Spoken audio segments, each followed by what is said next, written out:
In the middle of the 19th century, Russia faced a crossroad. Russia, an empire with Europe's largest army, has lost a war to the Western powers. For Russia, not only was the Crimean War a human tragedy, it was a humiliation. Russia had lost a war in its own backyard. And the new Tsar, Alexander II, has concluded that things in Russia have to change. The changes of the 1860s are the subject of today's class. Today we're going to focus on the great reforms of Tsar Alexander II, focusing above all on the abolition of serfdom in 1861. Historians have correctly made an analogy between Tsar Alexander II, the Tsar-Liberator, and Abraham Lincoln, the freer of the slaves. Both the United States and Russia were saddled with the problem of unfree labor. Unfree labor, whether it is serfdom or slavery, it turns out to not be very productive. And both societies, Russia and the United States, are confronting the need to turn slaves and serfs into citizens who have a stake in society. So in both cases, Russia and the United States are facing a crossroad, a divided country, unfree labor, the question of transforming its unfree people into free peoples with a stake in their own society. So let's consider Russia's situation when Alexander came to the throne in 1855. Alexander's father, Nicholas I, has just died. We know about Nicholas I, a conservative, an ardent defender of orthodoxy. And in fact, his mantra, or I should say his slogan, was orthodoxy, autocracy, and nationality.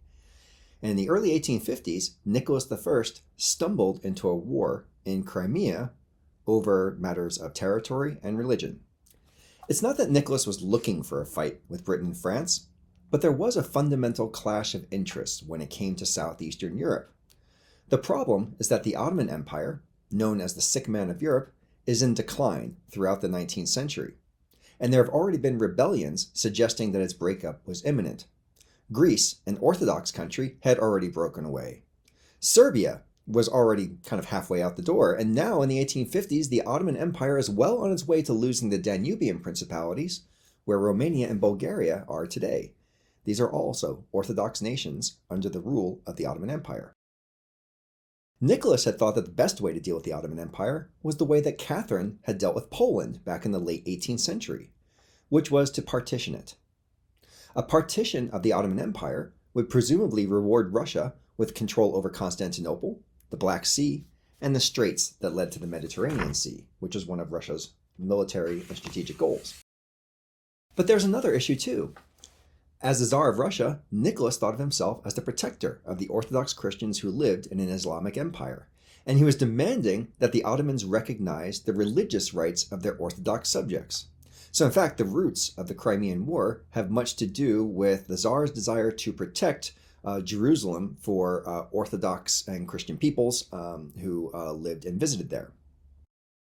To make a long story short, it's a matter of religion that explains why Nicholas was sending his forces into the Danubian principalities in 1853. So when the fighting broke out between Russia and Turkey in October of 1853, Britain and France, who were concerned about Russian intentions with regard to the Ottoman Empire, declared war on Russia. The result being that Russia will now fight a war against the Ottoman Empire, Britain, and France. For Russia, the result was a disaster. About 73,000 Russian soldiers were killed in battle, and another 377,000 more died from disease and exposure.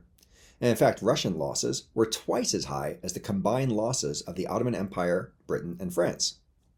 So taken together, the Crimean War is a story of failure, loss, and defeat.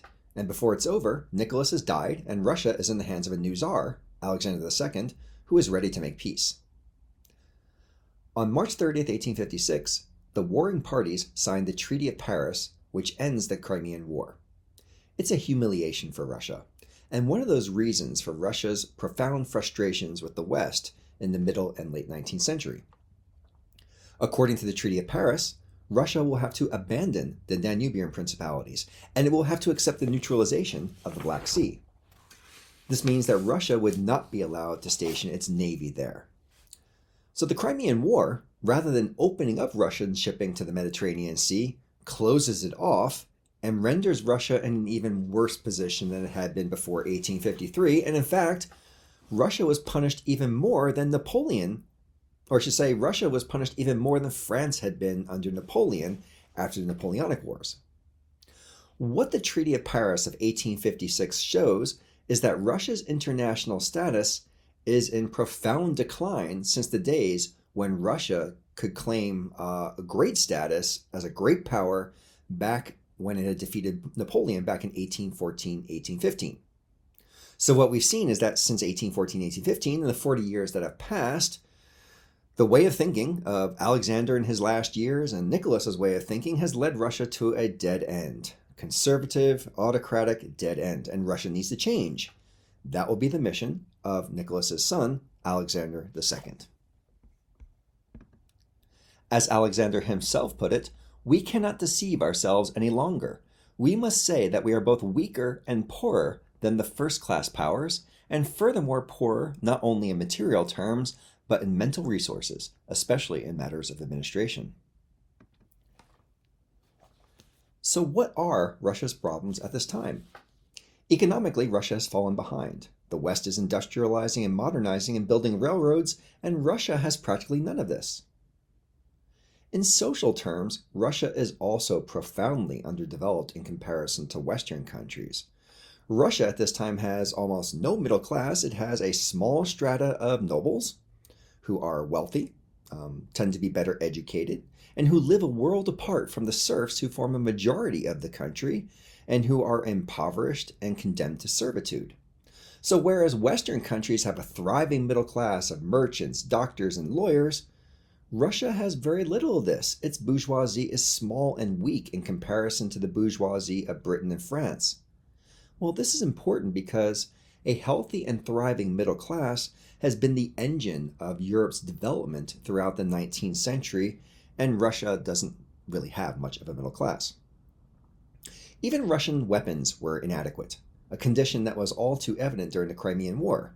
Whereas the West had iron warships powered by steam, Russia still had these rickety wooden little boats. So Alexander II sets out to arrest Russia's decline. His goal is to modernize the Russian state. But first, Alexander realizes that he needs to address the most obvious manifestation of Russia's backwardness, which is serfdom. We've spent quite a lot of time talking about serfdom, and I just want to be clear about serfdom. It's a form of unfree labor, and it's hereditary. That is, if you were born a serf, you remain a serf, and you die a serf. But it's not quite the same as slavery. Slavery is about losing one's rights, one's freedom, one's personhood, that a slave can be bought and sold on the open market and used and exploited as labor. Serfs are also used and exploited as labor, but serfs are attached to the land. So when a parcel of land that has serfs on it is sold or bought, the serfs go with it. So in principle, serfs are not like chattel slavery that can be taken away from their families and sold in slave markets. Instead, serf families tended to remain united, and serfs were sold as a group with the land. But what's similar in both cases is that you have unfree labor. It's coercive, it's unfair, it's unjust, and it's not only a moral problem, clearly enough, but also an economic problem for both countries because it turns out that unfree labor is not very effective. So in Russia, serfdom has been around for a couple of hundred years, and it's serfdom that seems to be holding the country back. After all, serfdom formed the backbone of Russian agriculture. And while Western countries are developing more sophisticated and efficient agricultural methods, the serfs work the same way they always have, using the same tools and the same equipment that they had always used. Serfs don't like change. Serfs live in a timeless universe. Serfs know nothing of modern agriculture, and they don't want to know anything about modern agriculture or machines or efficiency. They want to work the same way they always had. Peasants were suspicious of innovation. So back when Catherine the Great wanted them to plant potatoes, the peasants suspected it was some kind of trick. So the response of the landlords was to simply let the peasants be. Demand more labor of them, but let them do the work the way they're used to doing it. If the serfs won't work more efficiently, then they'll just have to work more, and they'll have to pay more rent. And that's been the trend ever since the late 18th century, for the landlords to demand more from the peasants. So now is an opportunity to define our terms that we're using in this class. Serfs, we know what serfdom is. We're using the term mir. Remember that mir, or obshina, refers to the peasant commune, that is the villages where peasants live. Two other words, barshina and obrok. Barshina refers to a form of payment by the peasants in the form of labor. That is, there's two ways that peasants can pay for the land that they're using. They can pay for it in form of labor. That is, they give so many days of labor service to the landlord. That's called barshina. So you might work your own lands a couple of days a week, but you might work the landlord's lands 4 or 5 days a week. So that's 4 or 5 days of barshina. Another way for landlords to collect rent from the peasants was through something called obrok.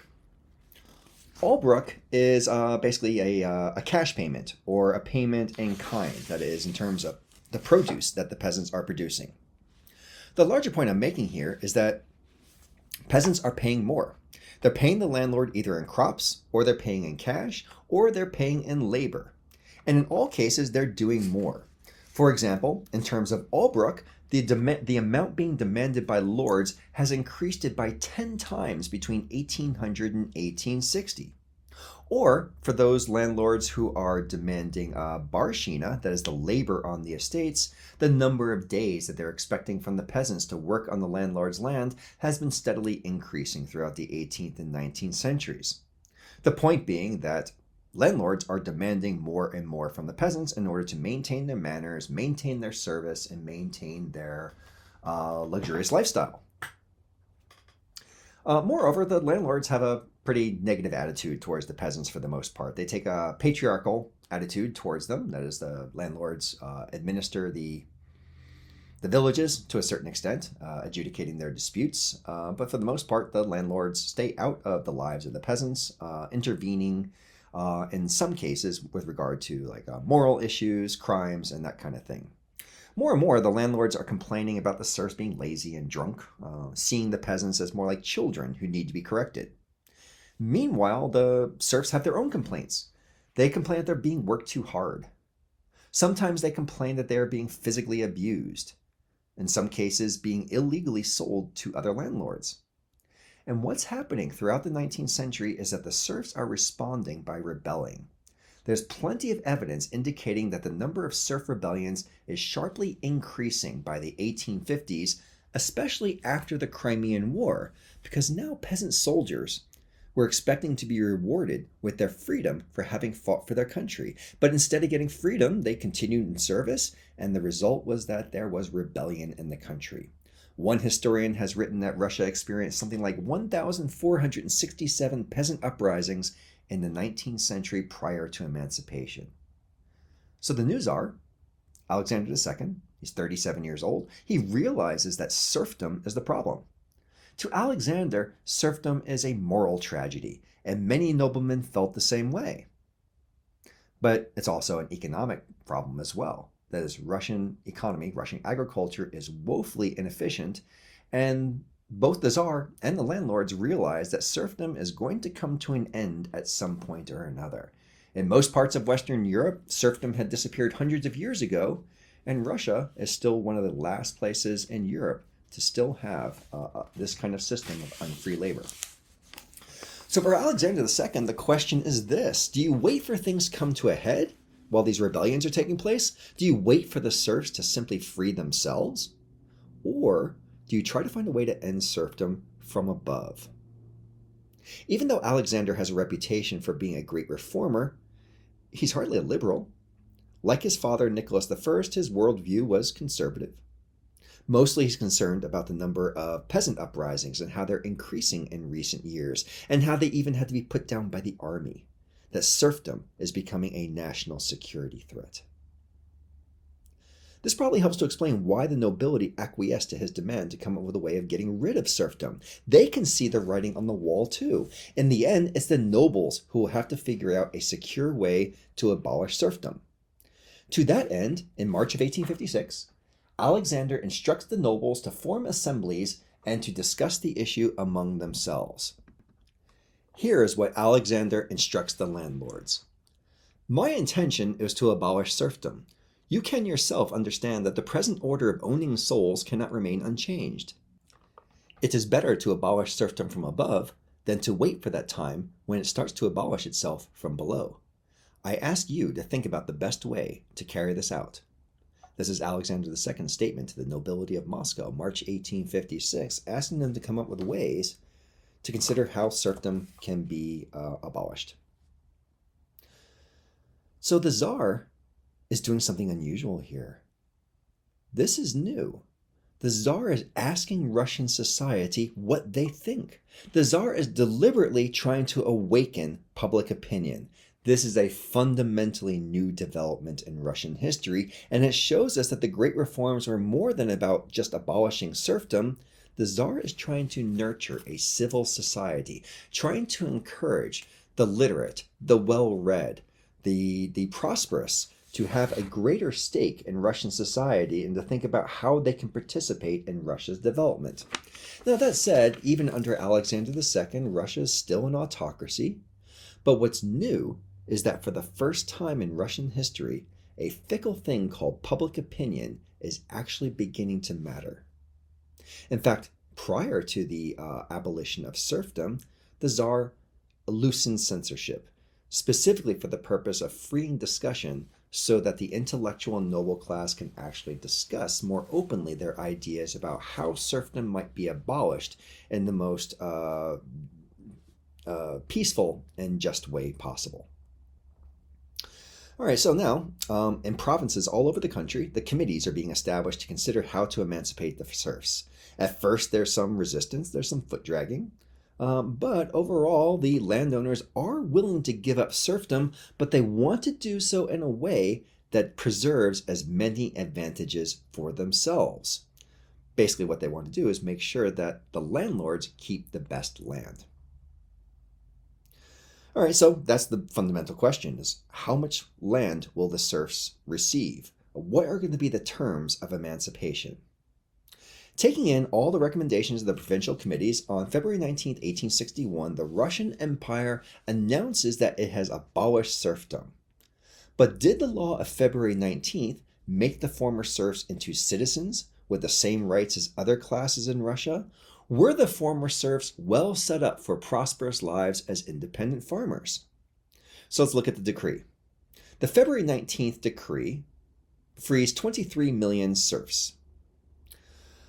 This does not include all of the peasants. There are also state peasants who will be freed later on. Moreover, the law did not make the former serfs into citizens enjoying the same rights as other subjects of the Tsar. That is, they were not free and equal in comparison to the nobles. Their lives were still, even in judicial ways, separate. But most importantly, our concern is their relationship to the land. The whole idea of emancipation was to free peasants so they could become prosperous farmers and have a stake in society, but the peasants were freed, yet they were tied to the land. They're tied to the commune or mir. So in a sense, their freedom is only partial. That is, they've been released from the obligations and the punishments of serfdom, but they're still tied to the land where they were born. So the situation is complicated. They're tied to the land, and meanwhile, they assume possession of half of that same land, and the other half would stay in the lands of the landlords, who naturally took the best land for themselves. Moreover, the peasants had to pay the landlords for the land that they got. The landlords would receive their compensation in the form of redemption payments that the peasants were to make over the course of 49 years simply for having the right to farm the land that they had farmed their entire lives. The bigger point here is this. Note that the land is not given to individual peasants to become individual peasant proprietors. Land was given to the commune, to the mir. So the peasants would then divide the land in the commune among themselves. If you want to leave the commune, though, you have to pay the commune for the land that you're taking with you, basically. So it's a complicated set of circumstances that basically leaves nobody completely satisfied.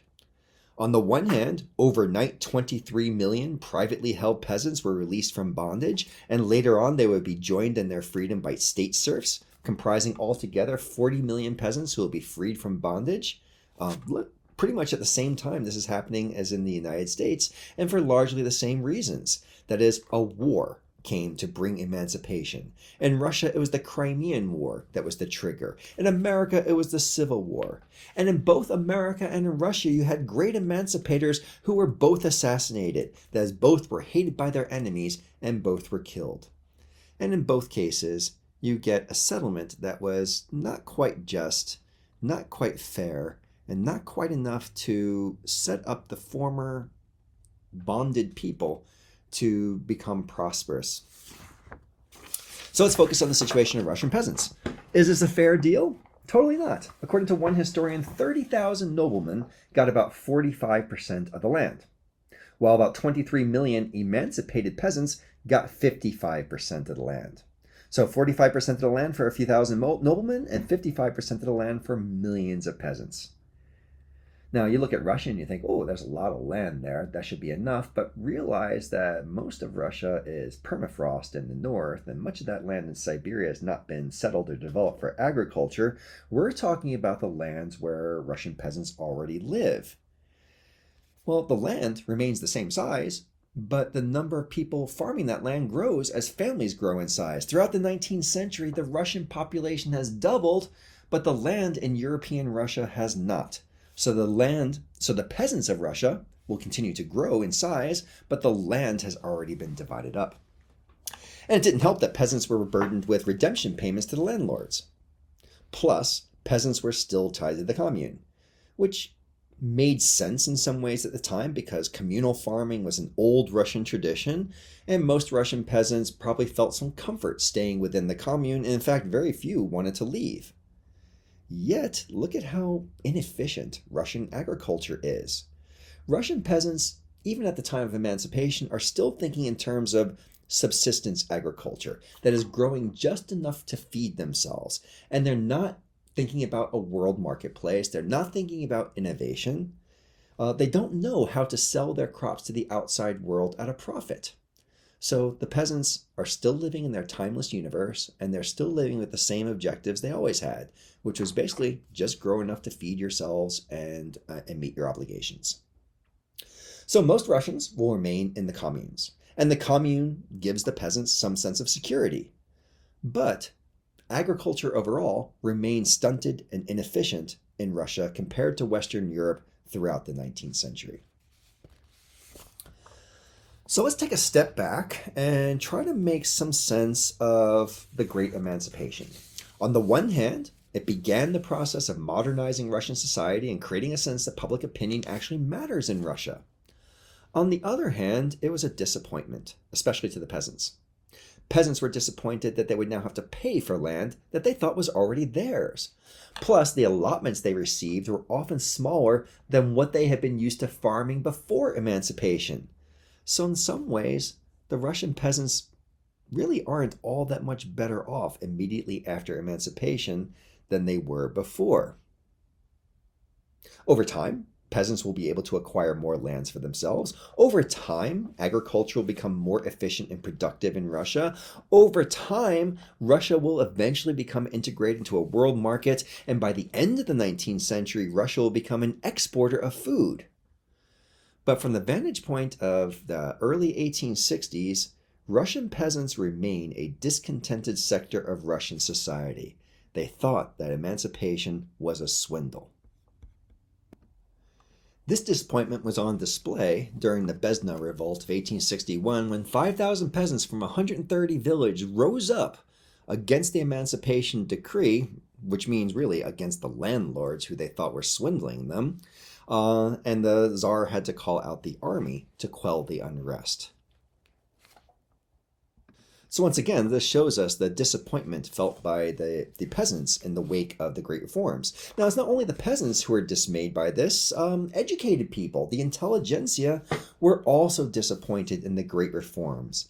Many thought that the reforms didn't go far enough, that all the land should have been given over to the peasants.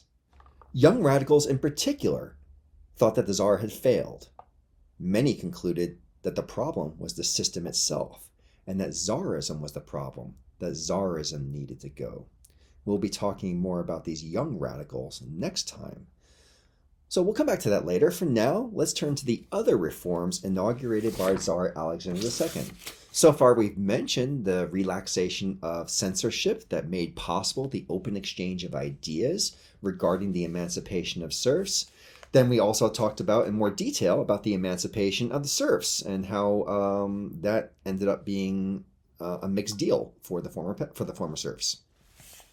Now let's turn to the question of local government. Alexander II wants to reform government at the local and provincial level with an aim to encouraging the local nobility to have more of a stake in their own societies and to invest more in local governance. This is important because even if Russia has a reputation for having a top-heavy government, the reality is that provincial Russia was, if anything, undergoverned. Most Russians have zero contact with the state. They live in the countryside and have almost no contact with state authorities, and Alexander wants to correct this. He wants to bring the state out to the countryside.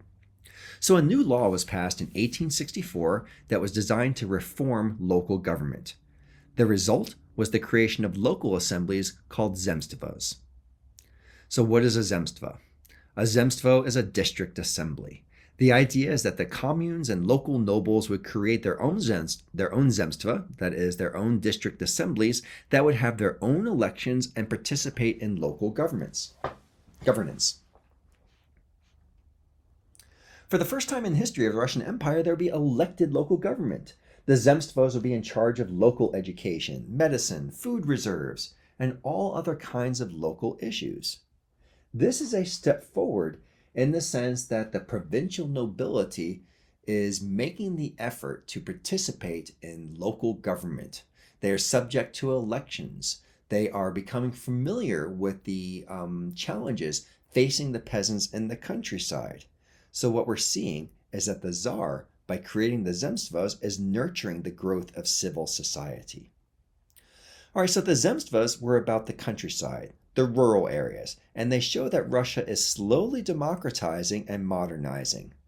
But what about the towns and the cities? Well, in 1870, another reform reorganized town government along similar lines as the zemstvos. Now towns will have their own town councils that are elected by taxpayers. So what we're talking about is the democratization and modernization of local government. All right, so we've got a series of reforms. Let's talk about a couple more. Another great reform concerned Russia's legal system.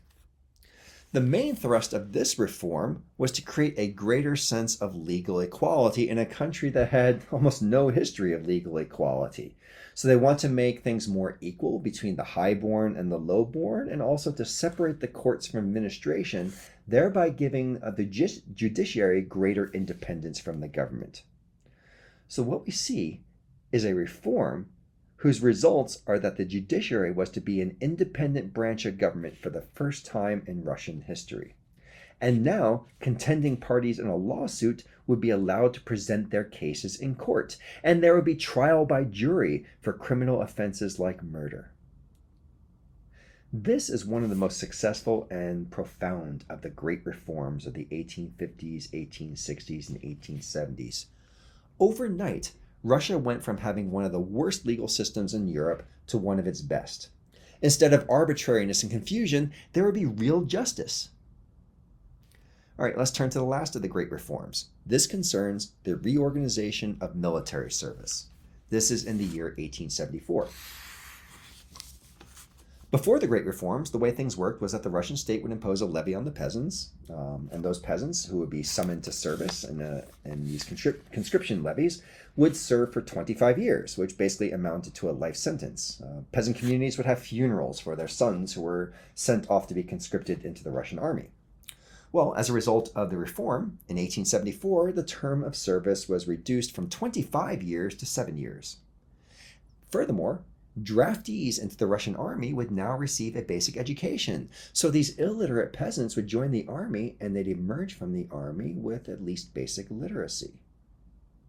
And conditions inside the army were improving as well. Corporal punishment, for example, was banished in the military. Taken together, these are big steps toward creating a more humane set of conditions in the army. So being drafted was no longer a death sentence. And in fact, being drafted could give you the opportunity to get some basic education as well. So let's sum up the great reforms of Alexander II. The Great Reforms were a major step in transforming the Russian state. Now, Russia is still an autocracy, but what's important is that the reforms set the stage for the changes that were to come in the 1880s and 1890s. What I'm referring to is the rise of capitalism in Russia, the evolution of the peasantry from serfs into farmers, the rise of a middle class. All that will come in the later decades of the 19th century, but it was the great reforms of Alexander II that set the stage for those significant developments. Apart from freeing the serfs, perhaps the most important achievement of Alexander II was that he helped to develop a sense of civil society. Before Alexander, Russia never really had a public sphere. That is, Russia didn't really have open debate and discussion, certainly not under Nicholas I.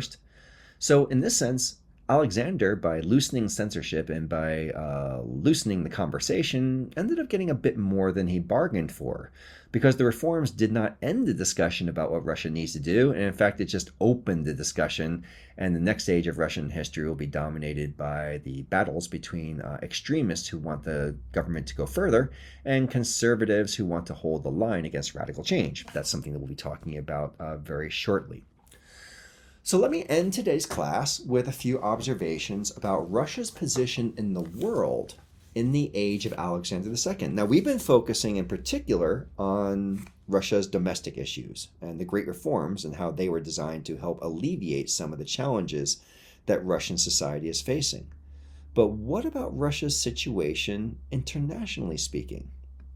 In some respects, it doesn't seem to take very long for Russia to dust itself off from the humiliation of the Crimean War and resume its dynamic of expansion. But we'll note that this expansion is away from Europe and more towards the south of Russia, that is, towards the Caucasus Mountains, towards Central Asia. Perhaps one of the most significant episodes that takes place during this dramatic period of expansion into the south was the confrontation between Russia and the mountain peoples of the Caucasus and Dagestan and Chechnya and Circassia, where we see a resistance in the form of Imam Shamil. By the way, I wonder if any of you have ever taken a walk downtown on the other side of the river, and as you head towards downtown, you might notice on the left side a statue of this little man, and that is Imam Shamil, a Dagestani resistance fighter who was defeated by the Russians in the age of Alexander II and given a kind of honorable retirement in respect of his fighting skills. What this shows us is that Russia is penetrating into the Caucasus Mountains, where it has already annexed Armenia and Georgia back in the late 18th and early 19th century, and is now finishing the job of annexing Circassia, Dagestan, Chechnya, and Azerbaijan and nearby regions. Further to the east, Russia is continuing its expansion to other Muslim-dominated regions, in particular the Stans, Turkestan or Turkmenistan, Kyrgyzstan, Kazakhstan, and so on. Today, or I should say back in the 20th century, these were Soviet republics, but back then they were just simply Russian Central Asia, an area that Russia was conquering as it moved to the south towards the Indian Ocean, where the Russians would come up against the British, who were taking over India and who were driving into Afghanistan, where they'll come up against the Russians. So for the Russians, capturing Central Asia was not only an important economic development, giving access to endless supplies of cotton and other raw materials, it was also a step in the direction of the British Empire in the south and Russia's ambitions of washing the soldiers' their boots in the Indian Ocean. So Russia, even though it's licking its wounds for the humiliation of the Crimean War, is continuing its expansion in the south into the Caucasus Mountains, into Central Asia. But it's also interesting that Russia at this very moment has also decided to sell Alaska to the United States. I don't know a whole lot about this. My understanding was that Alaska by this point was beginning to be seen as a liability. That is, it would be impossible for Russia to defend, and was questionable if there were sufficient resources to justify Russia maintaining a military hold on this vast territory. Um, in any event, an arrangement was made in 1867 that would sell off this headache to the United States for the fantastic sum of $7.2 million. So let's conclude by summing things up. What we have learned today is that the Crimean War revealed how far behind Russia had fallen since the days of the Napoleonic War, and that Russia would need to reform itself. Most specifically, Russia would need to transform its subjects into citizens and transform its serfs into homesteading farmers who have a stake in the future of Russian society. We discussed the great reforms and the end of serfdom in the 1860s and the achievements of these great reforms and the failures of emancipation as well. And then we talked about some of the other significant achievements of Alexander II's reign, not only the loosening of censorship, the end of serfdom, the creation of zemstvas, that is the provincial government, the creation of local government, and we also talked about significant areas of Russian expansion into the Caucasus Mountains and also into Central Asia. So we'll end here, and next time we are going to talk about a period of profound uncertainty in the 1870s, culminating in the assassination of Tsar Alexander II in 1881. So for next time, we're going to talk about terrorism in Russia. Thank you.